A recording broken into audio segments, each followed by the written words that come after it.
Real 96.3, the Wicks #1 for hip hop and R&B. Your boy Cali Cole checking in. I'm so excited because I have joining me the hip hop minister, Minister Aziz. How are you doing? I'm great, dear brother Calico. Man, it's good to see you again. Definitely. I think the last time I seen you was on the island. That's right, that's right. Hey. On the island, that was big. It was about time for a part 2 on that one, you know? Hey, I really just am encouraged by y'all coming in the area and bringing that type of firepower and just ready to get in the conversation and do what we're doing and the experience that you have. Oh, man. What is your relation to Georgia, Minister Aziz? Because I know you are from New York, right? No, I'm actually born and raised in Waycross. Here we go. So there we go right there. Oh, here we got a homeboy right here on the soil. Okay, so tell me a little bit. So you familiar to the area, isn't it? Very familiar to the area. 3-sport letterman. Oh, wow. You know, went to state in track, basketball, football, but ended up, really playing the football.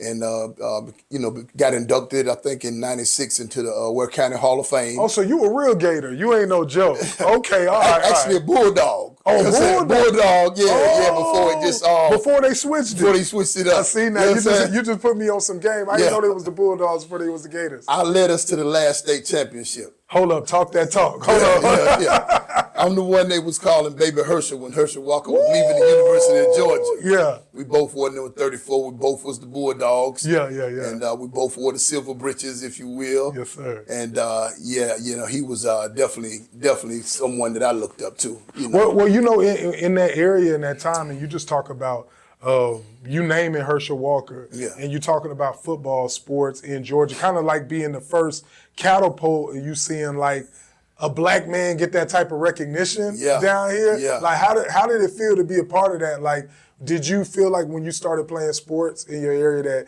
the people started treating you a little bit different, or was it always the same? Like, oh, it was definitely different. I mean, yeah. The criticism and the verbal put downs, especially from the older guys. Right. When you just look at the insecurity that we suffer from and just how frail and how fragile we are. That's right. They say sticks and stones may break my bones, but words will never hurt me. That can't be true because, I mean, look at the lives that are lost. We're going to go into that, just because of words, man. Right. Nobody touched nobody, but I mean, you want to, unlife somebody, if you will, just because of words. So, yeah, I went through that pretty much my whole life. And, but once I got to the 9th grade, and my vertical was on fleet, and I was dunking. I mean, I was dunking. I remember one game, the first 12 points we had was my dunks. Wow. Yeah. That's how I was really getting off in the basketball thing. But keeping it short, like I said, end up as a sophomore, leading, the Bulldogs to the last state championship, and Vince Dooley was there. From the University of Georgia, the legendary Vince Dooley. The real legend. Yeah, real legend. He had flown in to actually see Columbia High. He had like 4 top recruits that he was recruiting. Right. But, man, we ended up blowing him out. I had 4 touchdowns that night. Oh, you showed up. Yeah, showed up. So he ended up sending his private plane back down to Waycross to get me. Oh, man. Yeah, I was the #1 recruit for University of Georgia.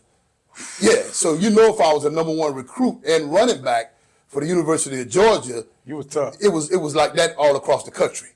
Well, okay. So even with that, now I got a different question for you. Okay.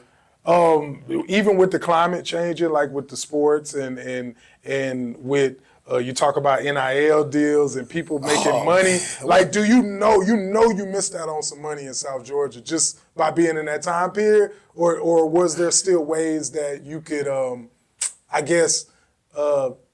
off your fame still, get certain things off your fame? In sports, there's a such thing as called upswing. Yeah. Wherein you may see a kid, in grade school, like, man, he got a lot of upswing, or he gonna be long, or he's gonna be fast. Right. In other words, you can make predictions. The way I look at it, the way I choose to look at it at this point is my time is now. Oh, I like that. You see what I'm saying? I My like time that. is now. I like that. It wasn't for then. Right. Because the Bible says a fool and his money will soon part. That's right. Had I had NIL deal, you know what I'm saying, back then I probably would have tried to get one of the homeboys to get a bag and flip it. You understand what I'm saying? Right. So I didn't need that at that time. You know what I'm saying? My NIL deal is coming now. I like that. I like that. And that's what the professional brothers and sisters have to understand. It's not over. Right. You know what I'm saying? It's not over till it's over, then it still ain't over. You know, Exactly. I heard the minister say one time, you never hear a lion talk about retiring his canines. You understand what I'm saying? That's right. You can't stop eating, man. You got to keep on. As long as you got them canines, you better be ready to sink them into something. You know what I'm saying? So that's what that was about. But actually, you know, there was no internet. Yeah, that's right. No internet. That's right, but I mean, I turned down visits to UCLA. Wow. University of Miami, Notre Dame, you know, Michigan. After I had gone to Purdue, and it was really just the way they recruited me. It was because I shouldn't have gone there from a football standpoint. Right. Because, man, that's a passing school. I mean, you're talking about pro quarterbacks. Yeah. That's Purdue University in the Big Ten. Drew Brees. Yeah, Drew Brees. You understand what I'm saying? Yes, Scott Campbell. Yes, sir. Jim Everett. Yes, sir. Yeah, Bob Greasy. Bob Greasy. You understand what I'm saying? Right. Yeah, that's Purdue University, man. So I'm a pro already for them to even want me. Think about it now. That's right. You know what I'm saying? Go back to upswing. I'm a pro coming out of high school. Right. You know what I'm saying? Otherwise, Purdue wouldn't have wanted me. Is that they coming down? They're coming down here. No internet, though. Wow. How you find me in these dark woods right here? That's tough. You understand what I'm saying? You know? So that's just the real of it. Now, I only seen this in hindsight. I didn't see it at that time, of course. But then going on, you know, All-American, you know, Purdue University, you know, playing in the Peach Bowl. Rod Woodson. Oh, okay. Yeah, we was on the same team. Wow. That's Hall of Famer, that's NFL one of my favorites, Rod Woodson. Yeah, Rod Woodson. You know, went to the Steelers. Jim Everett, my quarterback, he went to the Rams. Yep. You know, and so on and so forth. You know, like you said, Drew Brees came right after I left, you know. And right after that, going into Purdue and then, you know, really start getting into the consciousness of it. Man, that when that conscious bug hits you, things begin to change in your life. So wherein it may have been the NFL at one time, when you start getting into your awareness or your woke mode or your conscious mode, it affects the nature of you. And at the end of the day, you're not going to get any higher when it comes to platforms than your platform with God. Oh, come on, that's real. You understand what I'm saying? That's real. So, I mean, you may win a Grammy, you may win a world championship in sports, you may, you know, get a lot of accolades in this world, but man, how can you get anything higher than what you have with your Lord, with your God? You know what I'm saying? I like that. And once that start happening, of course, you know, two things can't occupy the same space at the same time. That's true. So football had to start kind of going down as I, you know, went on my spiritual journey. Right. And you know, then you know the Giants came in. They had just won the Super Bowl. Okay, so around that time, okay, they had just won the Super Bowl. That's what's up. You know what I'm saying? I was a running back. You know, 4.40 speed. Oh. You know, 6'3", 240 at the time. Oh, so you like Eddie George project? Bo Jackson. Project, Eddie George, Bo Jackson, Herschel Walker, no doubt. And you know, going in and you know, it was brief. You know, it was brief, but I understand why. You know, it was brief, and I have gratitude now that it was brief because. You know, one of the things that athletes, and I'll talk to them at another time, God's willing, about this, is once you're released or once you're cut, it ain't over. That's just the beginning. Wow. Because what happens is all of those practices you had from a shorty, all of those game films as you're going up into high school, all of the coaching sessions it's time for you to transition that into your real life.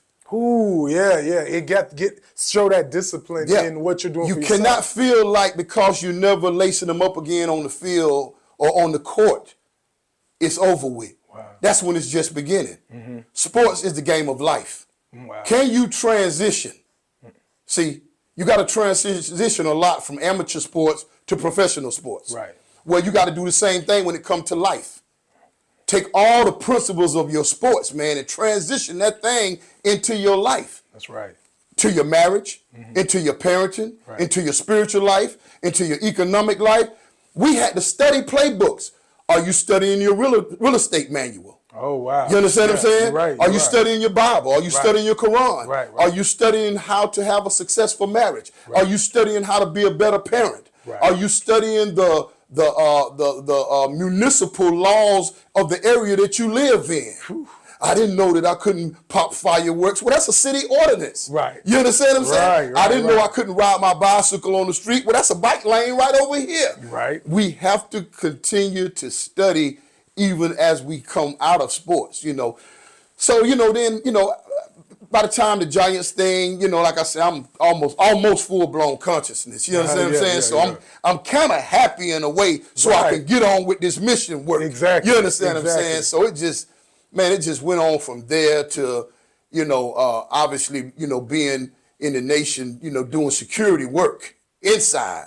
So now you got, at that time, Chuck D and Public Enemy, you know what I'm saying? It takes a nation of millions to hold us back.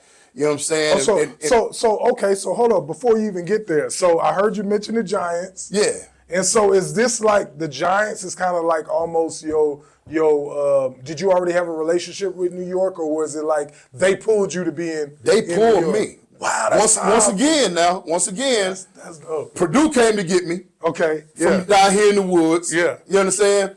The Giants came and got me from there. Wow. You see what I'm saying? Right. So y'all already pros. Y'all world champs. Right. What y'all want with me? Right. Y'all see something.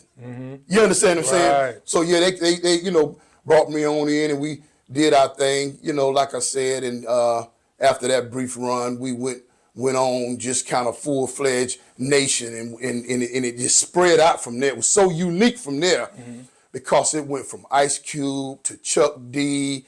Wow. Man, it went from Don King and Mike Tyson. It was when Mike Tyson was battling his court issues. I'm on those details. And to keep it short, it went from everybody from a local artist all the way up to Michael Jackson. Wow, that's powerful. Yeah. And you know what? When you serve these details, you know, after you coming into consciousness, and you go in and serve the details, you provide protection for certain entities and being on location. Yeah. Does that help you see things different? Like, do you feel like that the fact that you are conscious and you may not be looking for things that other people are looking for, that you have an eye, you know, to be able to protect on that level? Do you think that helps that? Oh, it absolutely helps that. Not just because you're conscious, but nation conscious. Okay. The minister yes, conscious. Yes, sir. Yes, sir. You understand? Because, you know, a few years after that, now we're dealing with the Million Man March. That's right. So we're on tour all over the country. So we meeting with Al Sharpton, Reverend Jesse Jackson. We meeting with all the top pastors in the country. Wow. Yeah, we meeting up with all the top pastors. We going into the political realm. We dealing with law enforcement, local organizing committees. We dealing with NAACP. You know, all the organizations, the fraternities, the sororities. Man, we getting everybody on board. So with that, you learn that, man, certain things is just a no-no. Right. You understand what I'm saying? You don't put yourself in certain positions. So when C Murder, Master P brother, called me up and asked me to go to California, Beverly Hills, for a week with his girlfriend at the time, Monica. Man, them sisters respected me so much because Monica's hotel room here, mine is right here. We're on the elevator together. She got cousins, she got friends, people coming on deck. They complimenting me, but they see I'm pro at it, man. I'm thinking about the minister as an example. But you can't trust everybody with that trip, you know. So that's saying something. That's saying something about what your peers and the people you were working with, you know, thinking of you, because that's very very detailed. That's a special. It takes a special type of person. It's very intimate intimate. to be in there, right? Because she wanted to go to the movies one night. So I'm sitting here, she's sitting here, her leg is pressed up against mine. Wow. You see what I'm saying? Yeah. But I mean, it's all professional, man. It's all professional. Right. So whether it was Vivica Fox at MTV Spring Break, whether it was Aaliyah, which it was as well, Foxy Brown, MC Light, Mia X, you name them, because there's been a lot of them. Right, you know, right, whether it's Beyonce at Rock the Bells. Wow. You know, it's all respect stuff. Right, you understand right, what I'm saying? right. You know, it's never, hey, let me holler at you. See, we're taught to lower our gaze. You understand what I'm saying? So explain what that You're not means. gonna see me or us, at least we're taught, just to make eye contact with a sister. Right. See, I talk to a sister like this right here as I'm talking to you. Right. You know, and every once in a while I'll pop up and, make eye contact. But I'll, kind of look off like this or look down. Lower your gaze. Right. Because the eyes, has a language of its own. Exactly. You understand? You're right. But we're gonna be doing workshops. We're gonna be coming out with literature, especially in the hip hop game. Proper etiquette. Right. Proper handling of people. Right. You know what I'm saying? Just like Dale Carnegie got how to win friends and influence people. Man, how to go throughout the hip hop game, man, with no beef. Man, just the things that you're talking about, and it could work for every part of our lives. Every part. Business. Absolutely. And particularly the community. The community. Yeah, And what I love about what you're saying is the fact that you're talking about self-discipline. Yes. And you're talking about, like you're saying, lowering your gaze. Yeah. Being able to understand the mission. Yeah. And be more in tune with the mission with just self. Yes. And like, as I think at this time as a community, like, Yeah. if we all could get that type of attitude, Yeah. like, we would be able to be in a better place. But Yes. a lot of the issues that we have come from self, right? Ain't no question. All of them. Okay. All of them. Wow. In the nation, we have a series called Self-Improvement, the basis for community development. Right. For example, if Sister Beyonce, I wouldn't even call her Beyonce. Right. If Sister Beyonce was one of my clients, I would never call the house to talk to her. I would always speak to Brother Jay-Z and ask him if is it okay for me to speak to his wife. Exactly. Even though she's my client. Exactly. But I'm going to respect the man. This is what the minister teaches us. That's real. I'm going to call to ask to speak to Brother Jay-Z. May I speak and tell him what I want. Right. You know what I'm saying? I just wanted to Right. kind of go over some of the logistics, with your queen or with Sister B. You understand what I'm saying? If that's okay. If he says it's not a good time for her right now, or I have her call you back. Of course, hold on just a moment. I'll put on the phone. Babe, Exactly. you know what I'm saying? Got brother on the phone right now. Exactly. Man, that makes things go a whole lot better when you deal like that. But it takes a certain level of humbleness to be responsible like that, or be mindful. Yes. And a lot of times we want to go through our ways, our days, and just knock people over or do whatever, and not want to be mindful. Like, do you think that's worse now, or do you think, even with the work you were doing early 2000s and the 90s, are you seeing the same stuff? Oh boy, it's actually been modified.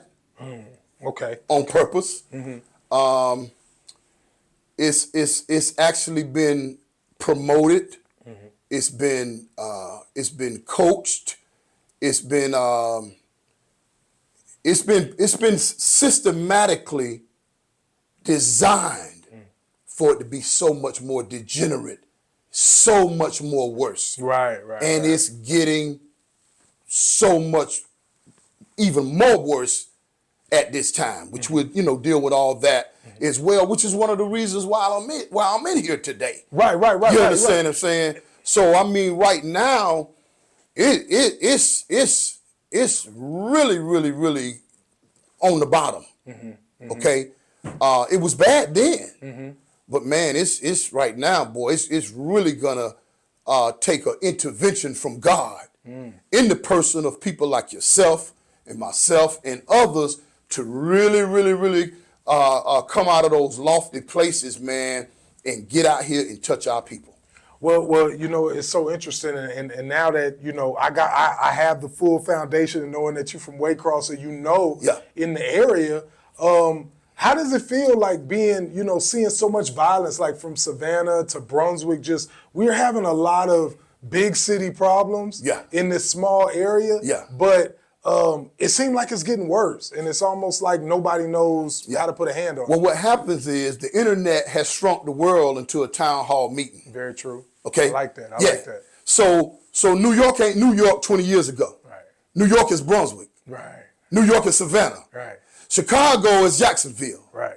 You understand what I'm saying? Right. So what's happening now is whatever you're seeing on the internet, it's like you being in New York. Yeah, you're right. So whatever's being imitated in the big city is being duplicated in nook and crannies now. It didn't used to be like that. Right. You understand what I'm saying? Just be different. So we're gonna have to address it from that vantage point. So we're gonna have to flood the social media with programs like what we're doing right now. Right. Because if the people are not made aware, as the scriptures say, how would they know except they have a teacher? How will they have a teacher unless he or she be sent? You understand what I'm saying? Sir, yes, So we got to get busy. We got to change the narrative. That's the key right there. We have to ask God for his intervention. Right. And to give us what he want us to have. Wow. As the scriptures say, lean not on thine own understanding. That's right. You understand what I'm saying? Right. So we want God to intervene into our affairs and use us as his tools to be able to go out here and save his people. Oh, I like it. I love that. I love that. And you know, you're already active. You stay on a mission. You know, I've been keeping up with the movement since, and you know, just like I say, running into you, just as soon as I run into you, just a blessing, man. I mean, the whole Jekyll Island experience, I mean, it was nothing like I experienced in town, you know? So I know the type of energy you're bringing. I know the type of introspective you're bringing. And that's why I definitely want to support and let the people know about the Clarion call that you got coming up, right? The hip-hop call? Yes. You say you were doing a hip-hop call you had coming up. I had the flyer for it. Oh, yeah. It has changed from when you got that. Okay, to a whole nother. Update me. Oh, that's how, last week we had, we did the People's Podcast. Awesome. And it was myself and Sister Dr. Iman Ali. It was Brother Young Khan the Don, who rocks real heavy with Brother BNX, then it was Brother Snoop. Yes, we was all on together. And I had been speaking with Brother Snoop about, man, we got to do a documentary, we got to do a movie, we got to do something, the call that saved hip hop. Definitely. That's heavy. The call that saved hip hop. Right. Because that can be challenged right now. Right. That can really be challenged. Right. But what it did was, it was the call that saved hip hop for the golden era of the mid to late 90s going into the 2000s. Okay. All right. Let me know. Yes. When you had some real heavy hitter greats out there. Definitely. If you watch the movie The Godfather, they talk about the heads of the 5 families. Yeah, that's right. In hip hop, man, you had Russell Simmons. You had Suge Knight with Death Row. Definitely. You had Jay Prince down in the Southwest. That's right. You had Irv Gotti, Dame Dash. Yep. You know, want to leave nobody out. And then of course you had the Midwest coming up doing their thing with the legendary Traxter and Twister, and you know that piece right there. Yes, sir. But anyway, if you look at those situations now, they've all been dismantled. Wow. Yeah. Powerhouse, you had Bad Boy was a powerhouse. A super powerhouse. A super powerhouse. Yeah. No joke. Okay, for real. Money making machine. Money making machine. Death Row was a powerhouse, man. Straight up.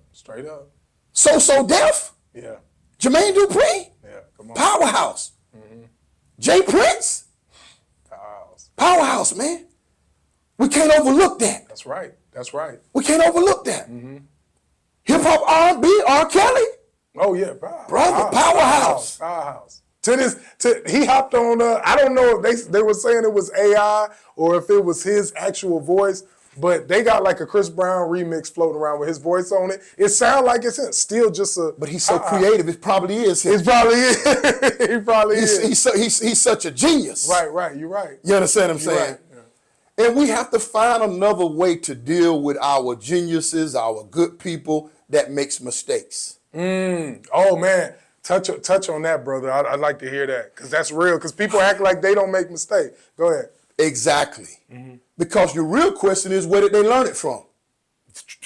Nobody don't want to talk about that. Don't want to talk about that. Don't want to talk about that. Yeah. See, if you bring in a so-called foster child, come on, and all they do is sit up under you and learn your etiquette, learn your mannerisms, learn your ways, learn your attitude, learn the way you handle life situations, That's right. and they turn out to be a certain way, how you gonna blame the clay? You should blame the potter that made the clay. That's right. That's right. See? And that's what has to be turned around in hip hop. Right. Where did the gangster movies come from? See? Yeah. What kind of gangster movies did you put out there for us to learn in the black community? See, yours was heroes. Right, right. But you want to ostracize us and high-tech lynch us Oh, man. for imitating you. You understand what I'm saying? Right, right, right, right. It used to be who can rap the best, who got the coldest beats by Dre. That's true. It's not like that now. It's who can tell the biggest horror stories in the hood. Right, right. That gets the most airplay, that gets the biggest platform, that gets money. Yeah. You understand? Because that's what you're promoting. Wow. You're promoting social media genocide. And our young brothers and sisters just don't know that yet, but we're going to put them up on game. Man, I'm loving With the it. help of Almighty God. You understand what I'm saying? Definitely. Because these are not bad youth by nature. The ministers say they're the greatest generation that God has ever produced. They got so many awesome and magnificent qualities in them. Right. But who's responsible for the thoughts that's in the mother's mind when the baby is in the womb? Does she feel loved or does she feel neglected? Oh, wow. Yeah. Does she feel encouraged or do she feel insecure? Right. Do she feel like she got support or do she feel alone? Wow. Is she courageous or is she frightened of the unknown? All of these emotions are being put into that child. So that's what do she really want to keep it? Yeah. Or does she want to get rid of it? And even when you don't get rid of it, what have you put into the makeup of that child if you had neglect Right, right. on your mind? It's trouble before it even comes come out. in the world. Troubled already. We got to address this because it's not fair to the sisters for them to feel any of those things that I just mentioned. Right, right. We got to do better as men. Big fact. We got to do better as men. And we got to work on that because it's an epidemic now and it's a 911 red alert. We got to get on it. All real men front and center. Yes, sir. Yes, sir. At attention, we got to get our marching orders. Because if our hoods are to get better, I can assure you with the help of God, the only way they're going to get better is if the black men stand up. 100%. I agree. There's no other solution. We have to accept our own and be ourselves. We have to do for self or suffer the consequences. Every problem that we have as a people and the world can be rectified if the black man stands up. Yeah, And that's not with ego, that's with humility, that's with God consciousness, and that's with God being the head of each and every one of our lives. Now, you know what, Minister? I do want to say, I think it's also to be addressed is the fear of stepping up. Yeah. You know, what is this thing that keeps us in a place of fear, not wanting to step up and take the position and battle everything that come with it? Because you're already battling a bunch of stuff. Yes. But the step up does require something of you, right? Yes. There's a book called the Willie Lynch Letter. Yes, sir. We gotta read that. Our diet in a major way contributes to the fear factor and the self-hatred that we have. Yes. Wow. Yes. So there's it's going to have to be workshops. You know, we're going to have to be able to have forums. We're going to have to be able to lock in because, you know, we're talking about a problem that's been lasting for hundreds of years. So we won't be able to fix it in one setting, obviously. But and we have to, I heard the minister say one time that the wino, he respect the wino. The wino is better than a lot of us because he don't care about what label is on the bottle. All he care about is the content in the bottle, Brother Cole. You understand what I'm saying? That's powerful. I like the first that. thing we want to know is what somebody's on, what church you go to, Right. what's your religion, Right. what area Right. you live in. Right. Why you want to know all that when don't none of us own anything? At all. We're not owners, makers, producers, manufacturers of nothing, including tissue paper. Man. So why start out with that? See? So that's why they said, to know thyself. Knowledge is power. What knowledge is power? The knowledge of self, God, and God's enemy. Wow. You understand? We got to know this. And God's enemy. And God's Say enemy. That. Yeah, Say God that. has an enemy. Right. You understand what I'm saying? And we say we follow and we worship God, but do we really? Because we was told in the scripture that Satan has made evil fair seeming. That's right. So you may be thinking you following God and following Satan the whole time. Yes. And see, minister, that's why I gotta have you come back, cause now you done opened up a whole other row of questions for me. Yes, sir. But I'm glad you're coming in, because I really want them to get the wealth of knowledge that you have, and just the insight. Yes. Because like you say, we need you. We need the men. Yeah. We need you on deck. Yeah. And so I'm just happy to even be able to conversate with you and have you in the community, and support you any way that I can, you and your whole family. Yes, sir. But I do want you to let the people know how they can get in contact with you, where they can keep up with some of your content, and how they can, be about the business of what kind of time we work with, so I know how to Go ahead, you good. Okay. Well, actually, if they go to my IG, that's at Minister James Aziz, at Minister James Aziz on IG. But I wanted to just say real quick that, and I'll give the short version of this. It was when Tupac got killed. Wow. Then Biggie got killed. And Vibe magazine had a front cover. They can Google it and look it up. On the East Coast, West Coast, is it? It had Snoop Dogg's face on there. Oh. Last man standing. Ooh, that's nasty. That's nasty. It's very nasty. It's nasty. Because look at the interpretation that can be given to that. So if anybody was out from the East Coast or somewhere else, or provocateur, to keep this going on, then they would have been aiming at Snoop. And they was aiming at Snoop. And he know they was aiming at him. Wow. He called me. Wow. And when he called me, I called the minister right away. Wow. Okay? And a few days later, we had Snoop in Chicago, putting together a plan to bring the East Coast rappers in and the West Coast rappers in. Now, I remember that. Yes. I remember that. Yeah, Yes. I remember. I was following through magazines. It was big. It was huge. Oh, hip hop had to stop for a minute. Yeah.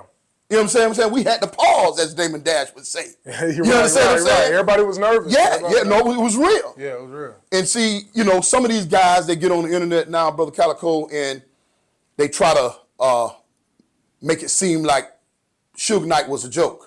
Right. Bro, that wasn't that. If you lived it, that wasn't the case. They just talking. Man, in their mind, he was the boogeyman for real. And whatever you thought about him, he did back it up. Make no mistake about that. He wouldn't listen to but a handful of people. The minister was one of them he would listen to. I believe and those that the minister would have speak to him on his behalf. He was respectful enough to listen to us. Right. You understand what I'm saying? So what happened, we brought him in, and, when we left there, it was hugs going on. Those that had beefs with each other, it was hugs going on. And we was able to, by the grace of God, take Snoop right on into the East Coast. That's what's up. Yeah, strategically, we went right on into New Jersey first, but we worked the streets of New York with different ones as we moved strategically. And those beautiful brothers in New York on the streets. Right. And I say this, brothers everywhere, I don't care what kind of guns they have, they really want peace. True. They really want peace. And last week, Brother Snoop said, we one conversation away from peace, man. Wow. One conversation. That's true. It can't be done on the internet. And we can't have anybody else outside of us mediating it. Because they don't have our true interests at heart. That's right. So it has to be done from in the house. Right. And that's what we own right now. Okay. I get another phone call just last week from DJL. Oh, wow. Now, the listening audience, you've heard of drill music. Mm-hmm. Chicago has been prominent in drill music. That's right. Chief Keef and Lil Durk and Lil Reese and so many others. Right, I seen it. The G Herbo, Lil Bibby. He got a crazy amount of producer credit. Yes, producer credit, absolutely. Crazy amount. You understand what I'm saying? And he's looking forward to joining us in a conversation like this as well. Awesome. He got a lot to say, man. He has a wealth of knowledge. And he's a young brother that's in the trenches. Mm-hmm. He just talked with Chief Keef last week, and he's trying to be an advocate to quell this violence. We need it. We need it. You know, see, just because the track is a certain way don't mean we have to act a certain way. Right. You know, and we'll deal with more because we have some examples of that as well. But he put in a call to me, and his concern, as we put it together, was a call to save hip hop. Wow. So his call to me was a call to save hip hop based on the call that saved hip hop during that time. Wow. And then I added to it because nobody's been on the front line and been an advocate and been a voice and been in action more than the Honorable Minister Louis Farrakhan, That's man. Right. When it come to this, he went on a whole tour, Stop the Killing tour. Right. Back in the 90s. You understand what I'm saying? Mm-hmm. So I added from him the final call to save hip hop. I like that. I like that. The final call to save hip hop, because what comes after all the references, all the credit, all the in the field battling that he's been doing and being divinely guided by God. Right. See, he never tries to make it seem like it's him. Right. Even when it came to the Million Man March. Mm-hmm. You understand what I'm saying? That's right. 2 million men showed up at their own expense on a Monday. Powerful. Not one incident. Powerful. Some of these same brothers that we're talking about. Right. See? Yeah. They had guns pointed at each other. And that's the respect and that he brings to the community. Exactly. You know? And he goes in and out of the jail speaking to the inmate. He goes in and out of the prisons. And one of the things I heard him say when we was in one of the prisons is, brothers, you're doing time, but don't look at it like that. You don't want to look at it like you're serving time. Make time serve you. Oh, I like that. You understand what I'm saying? I like that. So as you can see, we got some stuff we got to deal with. Well, you know what? I just want to continue to support you, Minister, and anytime. Yes, And I'm gonna have you come back. And what I want to do is continue to get the conversation going, and even with community events and stuff like that. Absolutely. We got a lot to do, and I just want to continue to talk and build. Yes. But I really, really appreciate you coming through and blessing the program, and I hope this ain't the last time. No way. When we got something going on in Savannah, we just want to show up in force just so they can see what respectable, God-fearing black men look like that's on the front line. Same thing when you know something is going on in Brunswick, something is going on in Atlanta. I mean, I'm getting calls right now. They're having community events trying to quell some of the violence. I look forward to going. I like that. At my own expense. You understand what I'm saying? I like that. So that's what we just got to start doing. Yeah, we're going to have car shows. Yeah, we're going to have different events and have fun. And some things are going to be serious as well. But we got to have this element there as well on the front line so these brothers would know that they have an alternative. Man, I love it. We're gonna stop it right there. Minister Aziz, iHeartRadio, Workflow Radio with your boy Cali Cole. Hey, so thankful for having you. Pleasure's all mine. To God be the glory.